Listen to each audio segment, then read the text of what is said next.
De volta aos Ansas, queria dizer-lhe que é sempre um gosto estar consigo e trazemos hoje um tema diferente, como é habitual todas as semanas. No entanto, eu queria lembrar-lhe que o nosso passatempo está no ar.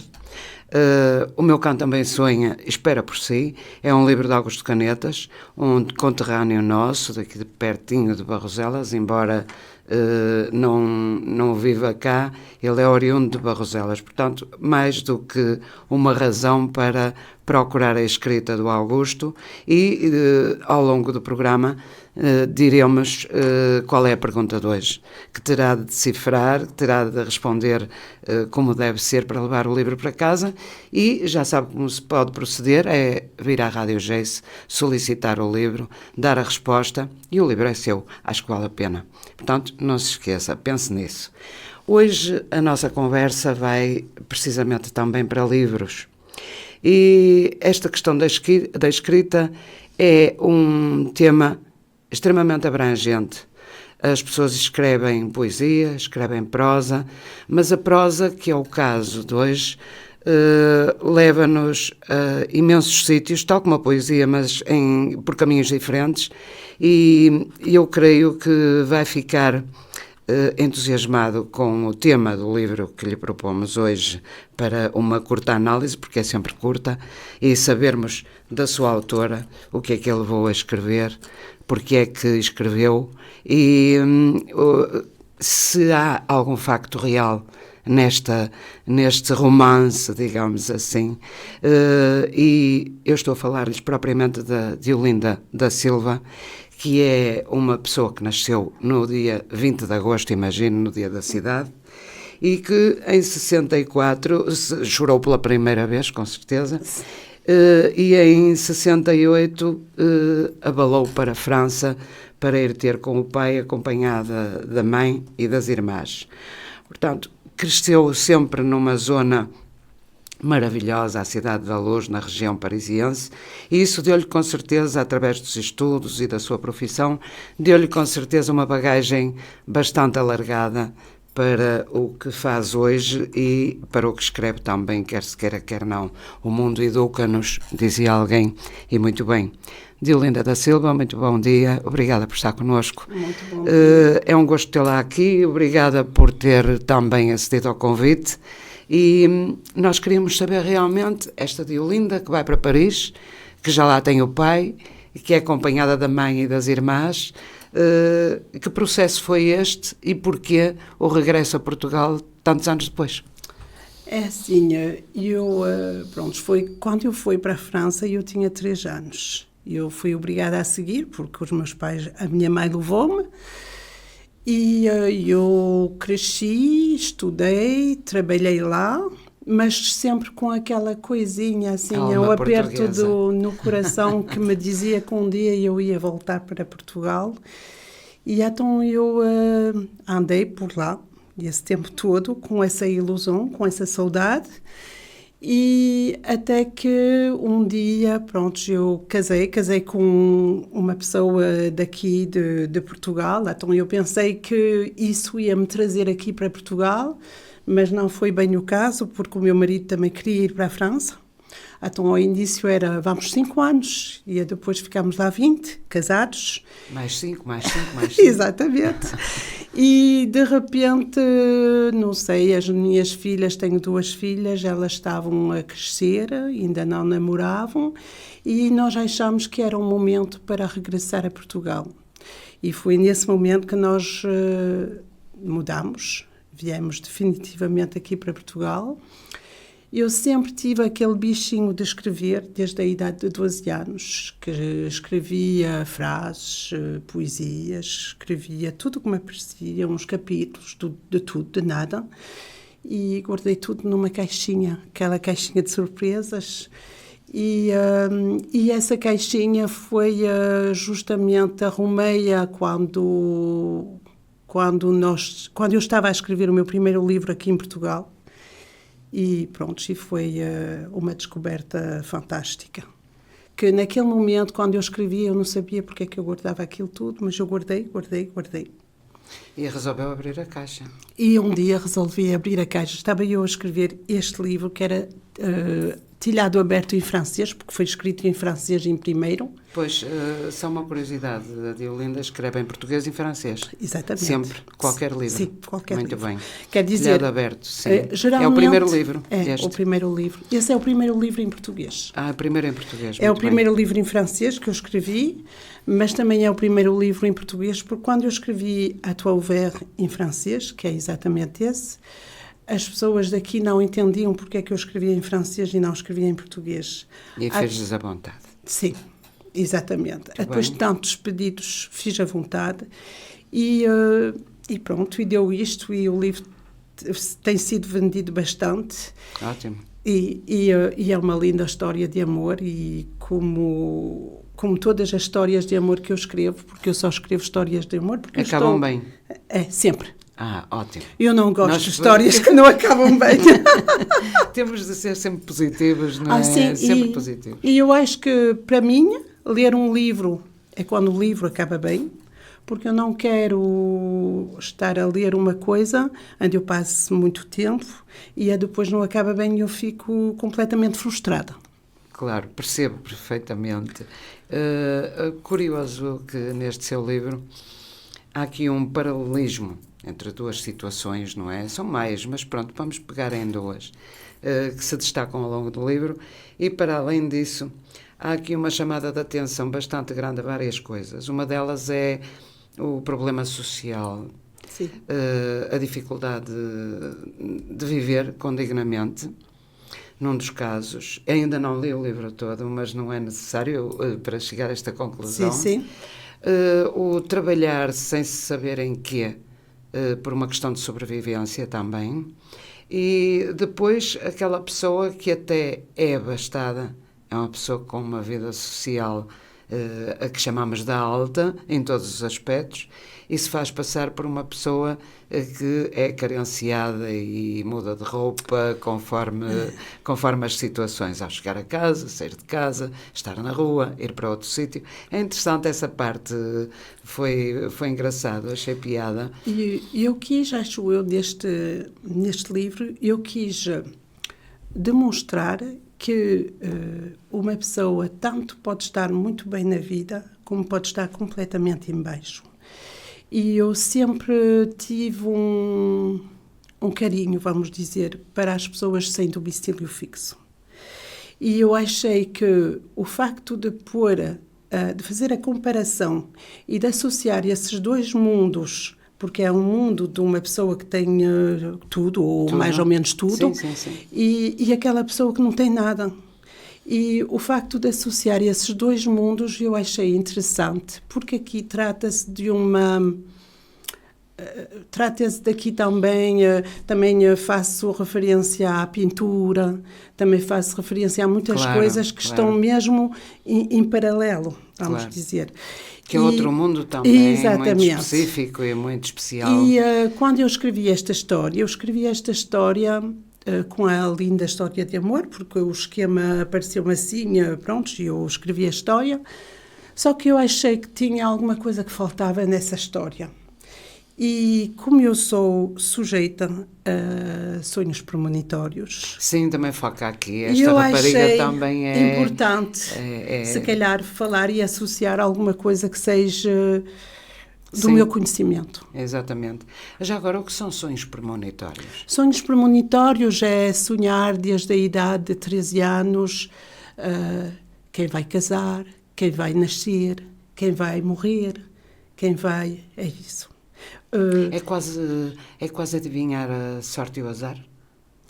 Sim, eu acho que é um bocado isso. Além de, muitas vezes aquilo é sempre associado a familiares, mas pode também acontecer que sonho, naquele momento que eu sonhasse com pessoas que eu encontrasse só uma vez. Claro.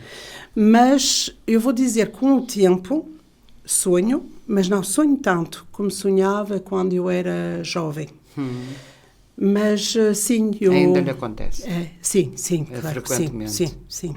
E muitas vezes eu acordo de noite porque eu sonho, por exemplo, esse livro, eu escrevi 20 páginas e eu sonhei o final da história. E então eu levantei-me e escrevi o final da história. Saiu da cama, não Sim, é verdade? E eu tinha o final da história e ainda não estava tudo escrito, porque só tinha 25 páginas, acho eu que eram 25 páginas escritas naquele momento. Mas eu já sabia qual seria o... Porque eu já tinha, sim, já tinha o esqueleto do... Claro. Mas quando eu não escrevo porque eu faço um plano. Eu escrevo e eu sento-me aqui conforme vem a ideia, não é? E as coisas encaixam tudo. Sim. E foi nesse livro que eu, quando comecei a escrever, portanto, encontrei aquela caixinha de surpresas e aquela caixinha de surpresa, tudo o que estava lá dentro foi encaixado aqui sem eu procurar. A Viana é contemplada neste livro também, sim, não é verdade? E eu quero que seja sempre assim, tanto Viana como Portugal, porque eu acho que não temos assim tantos livros quanto isso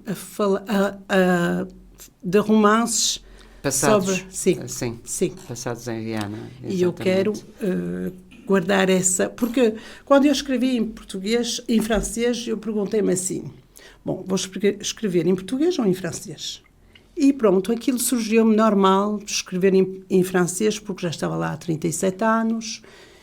E eu disse, mas eu não posso escrever em francês e, na realidade, não ter nada, qualquer coisinha de Portugal. E foi aí que eu decidi fazer... Escolheu logo uma cidade que, sim. Enfim, em termos de beleza, está muito à frente. Sim, eu gosto Perdoem as outras. Sim. Não, mas foi mesmo um livro que eu escrevi com muito gosto.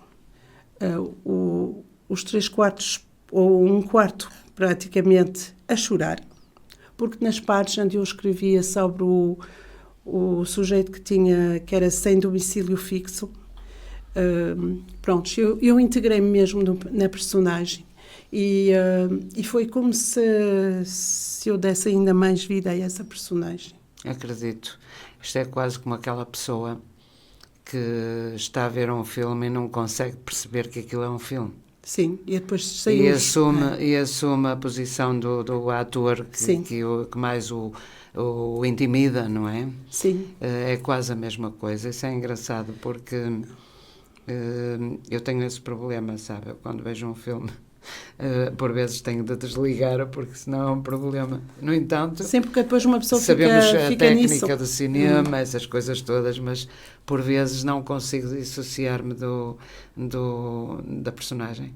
Mas é verdade que muitos leitores dizem deste livro, quando eu comecei a escrever, que eles leem a modo para que dure muito tempo, porque uma vez que eles acabaram, eles ficam completamente descontrolados, porque eles dizem-me que as personagens fazem parte da vida deles. Pois são pessoas com quem conseguimos carisma, com muito contactar, exatamente, não é? Nuns casos, felizmente, noutros, infelizmente, não é? Que era melhor que as pessoas não passassem por essas privações, no Sim, fundo, mas eu não é? acho que no final disto tudo... Tudo se resolve, provavelmente, sim, não é? E eu acho que o principal é de tomar consciência que nós, na realidade, temos muita coisa na vida que é boa. E que não damos valor, no cotidiano. Isso é uma grande ideia. Precisamos muito dessas chamadas de atenção, sabe? É mais isso. Porque cada vez mais... nós sabemos que estamos num mundo muito individualista, muito egoísta, muito egocêntrico, muito materialista. Bem, isso então nem se fala. A política do ter é terrível, não é? Porque sim, as pessoas, o parecer. O ter, o parecer, e esquecem-se um bocadinho do ser, não é? De onde vimos, às vezes. Também. As origens também se esquecem. E é por isso que eu, a primeira frase que eu meto aqui no livro, portanto, aqui, deve ser na... O que quer que se torne, onde quer que esteja, nunca se esqueça de onde vem. Concordo consigo, porque... E há muitas pessoas que se esquecem. Nós estamos a assistir a um fenómeno familiar que é normal, infelizmente, por um lado, que as pessoas tenham a necessidade de pegar nos idosos e socorrerem-se de um lar. No entanto, devido à vida agitada que se leva hoje em dia, a família não está em primeiro lugar, curiosamente. Não. A família depende de todo o resto. Das horas, do emprego, do que os netos têm para fazer, das atividades, etc. E há um cortar, de repente, com a ligação entre os avós e os netos, que até que eram vistos como aquelas enciclopédias móveis, não é? Aquelas pessoas sábias sim. que, por pequenos detalhes, chegavam a dar algum conhecimento e valioso aos mais novos. Hoje assistimos a um corte que a vida obriga a isso. Não há aqui qualquer tipo de crítica, antes pelo contrário. Mas, por outro lado, eu pergunto até que ponto é que isso beneficia o nosso crescimento, não é? Não beneficia. Não beneficia, porque as referências acabam por se perder e é doloroso ouvir um jovem dizer que, quando se lhe pergunta como se chama o avô, ele diz é avô.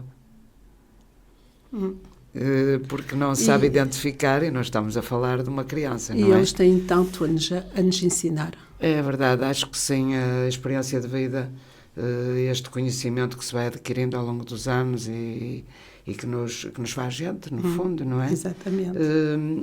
É necessário passá-lo. E depois há uma série de informações que, se nós recebermos dessas pessoas, nunca mais as teremos. Aí é que está o perigo. Verdade. O perigo dessas situações é esse.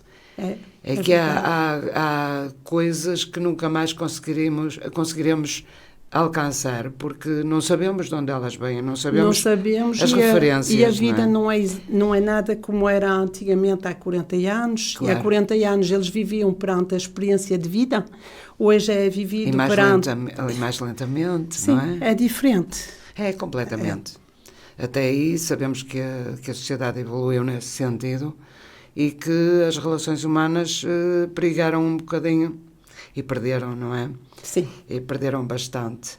De qualquer das formas, temos aqui um livro que nos chama a atenção para isso. Sim, e espero que a mensagem é mesmo essa. Sim, e que nos leva a pensar exatamente em situações da vida que quase todos nós já nos cruzamos com qualquer uma destas pessoas.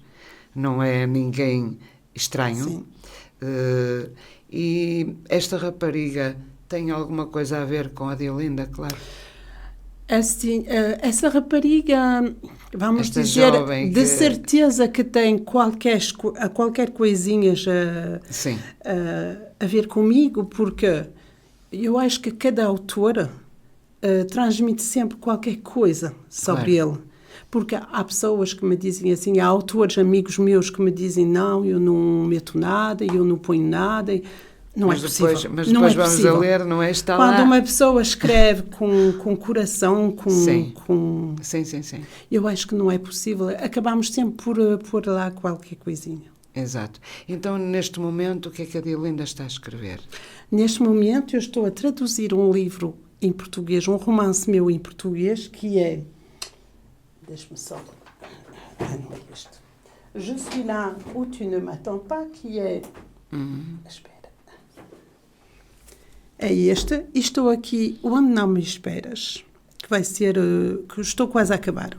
Sim. E que as pessoas estão a pedir. Estou a fazer este em português. E se não, tenho já 3 que eu tenho em previsão de fazer em francês também, que é um conto de Natal. Eu gostava de escrever um conto de Natal, porque eu acho que é uma época que eu adoro. Que eu adoro pelos abraços, pelos beijinhos, por tudo. E como eu sou uma pessoa assim muito... física. Sim, gosta do abraço. Nota-se. Sim. Eu sou assim muito... assim, muito romântica, muito... Tudo o que é assim, sentimentos assim muito bons. E eu acho que um conto de Natal vai ser uma coisa lindíssima, com um Pai Natal assim muito engraçado. Pois. E se não tenho em projeto também de fazer uma história sobre a imigração. Uma linda história de amor, porque é sempre a história de amor, porque é assim, será sempre histórias de amor, o fio condutor dos meus livros, com um toque de mistério, sempre. Claro. Sempre. E pronto, e depois tenho outro também em mente, mas que ainda não iniciei, ainda mas projeto, que está em projeto. É melhor não falar está dele, em projeto, mas também vai ser muito lindo. Então estás cheia de trabalho? Sim. Para além do seu trabalho? Além do meu trabalho, sim. Pois. Sim. Trabalho, ainda por cima trabalho. Trabalho, sim. Mas consegue-se fazer tudo, não é? As filhas já estão criadas. Sim, e quando se escreve com paixão, eu acho que não custa nada. Tempo, não é? O meu marido é que é obrigado de sempre ir lá e anda a comer, anda a almoçar, pronto, senão não... É o seu primeiro crítico?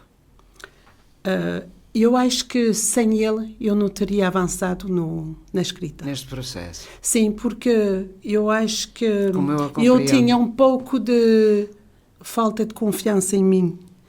E ele disse-me, Diolinda, faz. Olha, se fores contra a parede, vais contra a parede. Qual é o problema? Eu apanho-te. E então eu acho que foi ele, sim. Foi ele que me incentivou, foi ele que me puxou. E eu agradeço por tudo isso. Porque, e foi sempre persistente, sim, não é? Isso é e bom. eu agradeço porque realmente no dia de hoje eu não conseguiria ficar sem escrever. Não consigo. Portanto, isso é sempre uma dívida com o seu marido. Olha que bom. Sim, mas ele tem tantas comigo. Pronto, está paga, não é? Está paga. Ainda bem. A Diolinda que ultrapassou fronteiras, nem que sejam as da imaginação, mas neste caso são as físicas, embora elas não existam. Diga-me uma coisa. Perante o problema atual que nós estamos a viver com a imigração, que tem acompanhado com certeza, sim. O que é que lhe surge de momento dizer sobre essas pessoas que partem rumo ao desconhecido, sem saber o que as espera? Muitas vezes nem conseguem sair durante muito tempo porque morrem antes de tentar. Eu acho que para uma pessoa emigrar, eu acho que é mesmo um desespero. É um desespero, é uma... É a última hipótese? Sim, eu acho que é a última hipótese, porque eu acho que nós todos que estamos no país, geralmente, nós gostamos de estar no país e gostamos de ter os nossos hábitos, a nossa família. As nossas coisas. As nossas coisas. A vida estabelecida. E eu acho que se aventurar noutro país pode ser um desespero, pelo menos para as pessoas que vêm assim mais dos países em guerra, por exemplo, ou para nós que vamos para outros países como a França, a Suíça, pronto, qualquer um. Mas é diferente. É diferente, mas é mesmo para... Eu sei que eu lembro-me quando o meu pai foi para a França, era no tempo de Salazar. Assalto. Sim, foi assalto. Muito bem. E foi para dar uma vida melhor à família. Assalto era, as pessoas iam por aí fora, sim, apanhavam o transporte que podiam, exatamente, se tivessem, ou então eram dias e dias a caminhar e a tentar passar a fronteira da melhor maneira. E eu acho que naquele momento até era uma prova de grande coragem. Sem dúvida. Porque sem dúvida. Há muitos que não o quiseram fazer, há muitos que temeram de o fazer e há muitos que... tentaram, alguns tentaram e acabaram por desistir. Por isso eu acho que qualquer pessoa que migra é porque simplesmente tenha vontade, quer que a família esteja bem, quer que a família... Com certeza, geralmente essa é a primeira das razões, não é? Não é uma questão de mudança. Sobretudo quando se vai para um país que não se fala nada da língua. Foi o que lhe aconteceu, claro, mas não era tão novinha que aprendeu depressa. O meu pai foi o que lhe aconteceu, mas uma pessoa com 3 anos aprendemos rápido. Isso é fácil. É fácil. É que olhar para este quadro que nós temos agora, quase todos os dias, ver as pessoas morrerem no deserto, sem água. É um horror. E que ficam ali e ninguém as resgata, nunca mais se sabe deles. Eu estive a ver um documentário há tempos e fiquei extremamente chocada pela maneira como tudo isto é feito. No entanto, assistimos a um quadro de guerra E vemos as pessoas a fugir com os animais ao colo. E coitadas, porque elas não têm outra maneira, elas querem fugir porque querem sobreviver. Exatamente, mas trazem um animal de estimação. E isso é fantástico. É, portanto, um ser humano, nem é isso ter direito, é das coisas que mais nos desonra Sim. até. Estamos numa altura em que a vida humana é um bocadinho moeda de troca. Nem sei se é isso sequer. E é um problema em que a sociedade, o mundo inteiro tem de pensar e que haja uma solução rápida para isso. É o que nós esperamos. De qualquer das formas, vamos fazer aqui uma paragem para ouvir a sua música, a música que trouxe, e vamos continuar a conversar daqui a bocadinho. Está bem. Até já. Até já. FM. E cá estamos nós, outra vez, como é costume, com a segunda parte dos Ansas, para lhe lembrar desde já que há um passatempo que pode aproveitar. O Meu Cão Também Sonha. Basta dizer-nos qual é o autor deste livro e o livro será seu, como já sabe, funciona assim. Portanto, já sabe, O Meu Cão Também Sonha tem um autor. Este livro tem um autor, basta dizer o nome desse autor e o livro será seu e estará cumprido o passatempo desta semana. Haverá mais surpresas no futuro, outros livros, com certeza de que vai gostar também, portanto esteja atento. E já agora também lhe queria lembrar que temos a Diolinda da Silva no estúdio.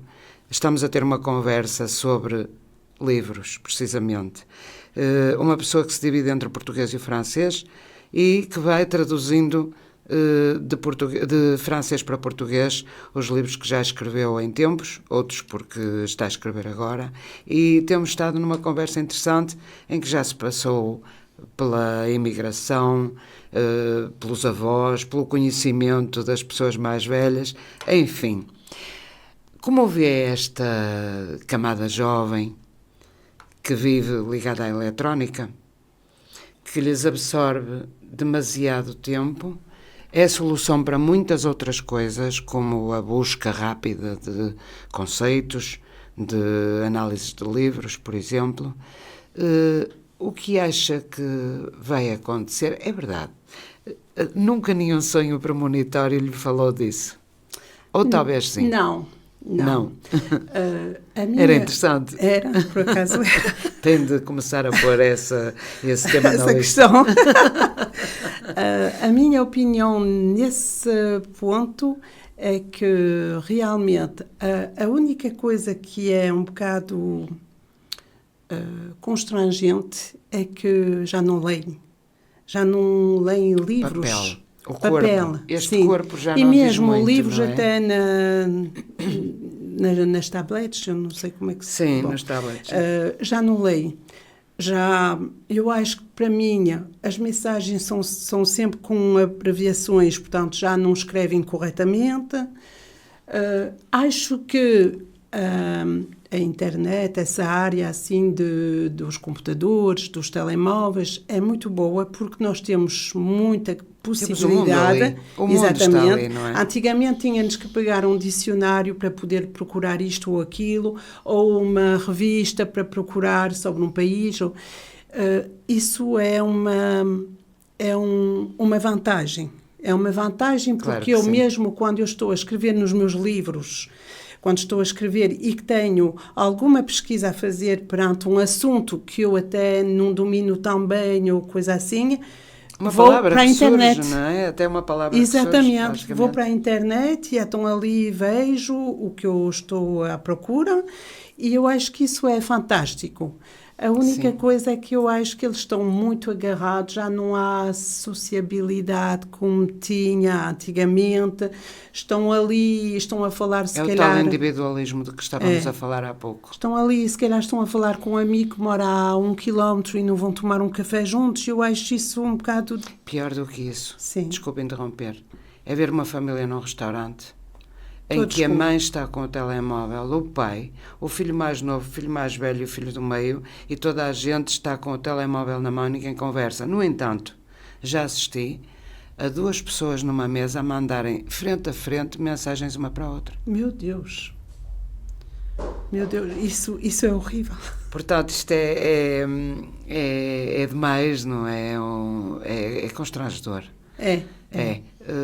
Não sabemos realmente se o diálogo acaba no futuro. Eu acho que nessas condições é melhor ficar em casa. É melhor ficar em casa do que ir ao restaurante, não serve a nada. Claro, porque não é um momento de partilha.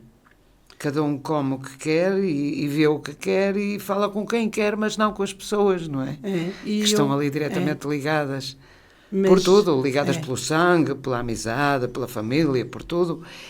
Mas não há contacto, não há contacto normal. Não. E antigamente, realmente, estávamos todos à mesa e o meu pai ou a minha mãe dizia assim, então, o que é que fizeste na escola? O que é que fizeste na escola?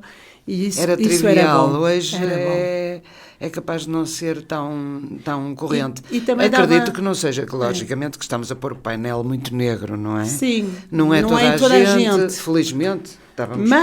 Mas vai ter uma tendência para isso. Mas sabe que ainda há muito boa gente entre os 30, a partir dos 30 mais ou menos, que ainda gosta de pegar num bom livro. Sim, levar para casa, felizmente ler. Eu também tenho muitos leitores, claro.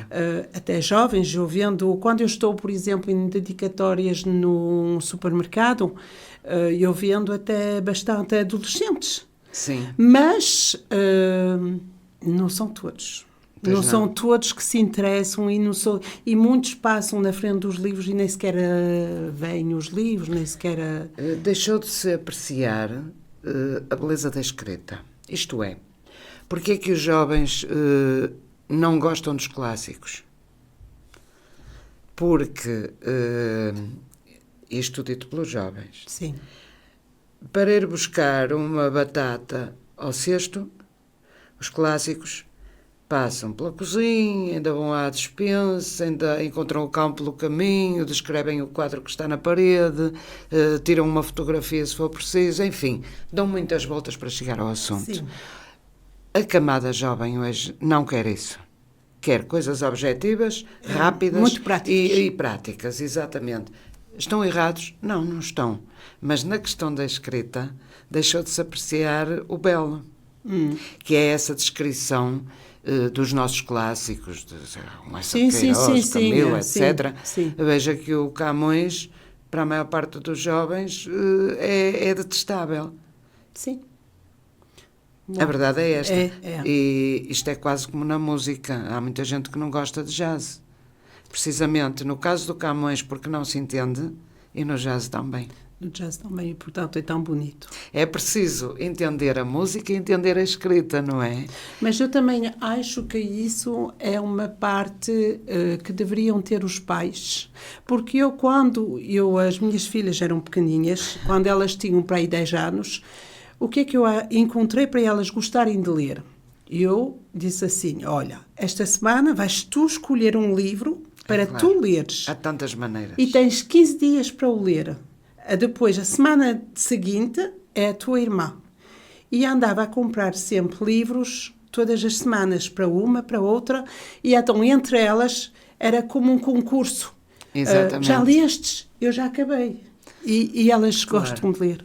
E sabe que as crianças habituadas à leitura, sim, à noite, sim, mas é tão bom. Antes de dormir, a mãe, ou o pai, ou a avó, seja lá quem for que lhes leia, cria-lhes um gosto enorme pela leitura. Sim.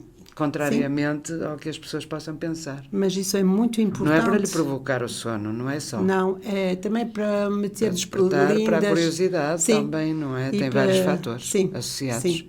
E também é uma maneira de estar um bocadinho, passar um momento com ele. Bem, isso já nem se fala. Isso é muito importante. Claro que sim. Lá está, é a partilha de ideias e depois a invenção que se faz de histórias para conseguir ter uma história diferente todos os dias. As minhas filhas ainda hoje se lembram de umas histórias que eu inventava entre um gato e um rato, que era quase impossível, não é? Mas eu acho que elas acabavam por não dormir à espera do que iria acontecer sempre, não é? Mas eu às vezes acho muita piada que nós conversamos sobre isso, e é um facto. As pessoas adquirem gostos pela leitura mediante aquilo que nós lhes servimos, não é? Momentos inesquecíveis da infância. Exatamente. E quando temos a sorte de ver os nossos pais pegar num livro por qualquer motivo, é bom, é muito bom. Lá está, isto tudo ajuda a um engrandecimento da leitura, do gosto pela leitura, da procura de livros, do livro físico, o que se tem na mão, o cheiro de papel. Nós temos uns certos vícios de leitura. Exatamente. Que é isso, é sentir o livro, depois isto está na nossa mão, é o nosso livro. Porque estes livros desiluda-se, porque isto já não é seu, não é? Não, a partir do momento leitor. em que o passou para o público, Já cada está. um adquiriu o seu, e isto é um pedaço de si que está na mão das pessoas. Exatamente. Isto é muito importante. Eu tenho noção disso. E é boa essa sensação, é muito boa. Quando há um comentário acerca dos livros e se descreve esta ou aquela personagem, fica contente, com certeza. Ai, fico. E nota logo se a pessoa leu o livro ou não. Também. Sim. Porque se pergunta a uma pessoa, então, já leste e tal? Li, mas li pouco e tal. Se lhe faz uma pergunta daquelas que sabe que não tem a resposta certa, é um problema. Já apanhou alguém nesse sentido? O que eu apanho mais é... Uma vez eu mandei uma mensagem a uma senhora, porque ela mandou-me uma mensagem no dia anterior e eu não respondi, que já era muito tarde. E então eu mandei uma mensagem a dizer, então, estava a responder ao que ela me dizia, ao que ela me perguntava, e ela mandou-me uma mensagem assim a responder-me, olha, agora não tenho tempo, estou a ler o teu livro. Então fiquei sem saber.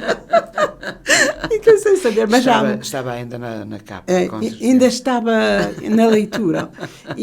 Mas realmente é engraçado. Há muitas situações muito engraçadas, sim. Eu acho isso, acho piada a isso. Não é uma crítica. Eu não estou a criticar ninguém porque não leu e quer dar a resposta, não é? Sim. Não é isso. Mas acho muita piada às situações que há relacionadas com os livros e que às vezes vêm comentários que a Diolinda nem sequer está a imaginar recebê-los, não é verdade? Sim, Aqueles é verdade. que tocam mesmo, não é? Há comentários que eu recebo e que eu fico em lágrimas. E todos os dias são dias novos, não é? Eu fico em lágrimas. Pois. E há uma pessoa que me manda uma mensagem, o marido de uma senhora que estava a ler este livro, e que me mandou uma mensagem a dizer assim, Diolinda, eu tenho um problema com a minha mulher. Ela acha-se a protagonista do livro deste livro. Identifica-se com a porque ela não personagem. conseguiu sair da história. Pois. Acabou o livro e ficou lá dentro. É engraçado. Como nós assumimos esse papel, era o que estávamos a falar há bocado, de não se conseguir às vezes a gente dissociar da personagem, e acho engraçado. ou do livro, seja lá o que for. Quanto a incentivos para escrever, acha que as pessoas são muito entusiasmadas, oficialmente, para chegar à escrita? Para chegar à escrita, eu acho que já se deve gostar de escrever. Fora isso é necessário. Sim. Mas acha que há incentivos para as pessoas escreverem? Para a produção de livros? Ou temos livros a mais? Não, eu acho que nunca temos livros a mais. Eu acho que cada um escreve à sua maneira. Eu escrevo de uma maneira, o outro escreve de outra maneira, e temos livros para todas as pessoas. Todos os gostos. Há pessoas que vêm ao meu lado e que me dizem, olha, eu não vou pegar o seu livro porque eu não gosto de histórias de amores. Realmente não gosta de história de amor, não vale a pena ler o livro, porque isso é uma questão baseado... de honestidade, não exatamente. Está a ser honesto. Mas nós temos... todos os autores são suscetíveis de interessar alguém, porque nós escrevemos todos diferente. Exatamente. De uma maneira nós diferente. somos um povo que temos uma sorte enorme. É que há muita gente a escrever, há muita gente de qualidade a escrever também. Claro que já se sabe que em alguns casos não é bem assim, ou não será tanto, mas de cada livro que se produz tira-se sempre alguma coisa, não é? Sim. Tira-se sempre alguma coisa, mesmo para o autor. Nós temos sempre alguma experiência relacionada com o livro que nós fazemos. E eu, quando escrevi, por exemplo, quando eu escrevo os meus livros e quando acabo, eu pergunto-me sempre assim, quando volto a ler, porque eu releio antes de enviar à editora. Podia ter escrito isto, caramba, e esqueci-me. Não é bem isso não que me eu ocorreu. digo. Mas eu digo-me sempre assim, mas onde é que eu fui encontrar estas coisas? Ou então isso, eu escrevi isto, não me tinha Eu lembrado. já não me lembrava. É engraçado. Lá está, esses monólogos.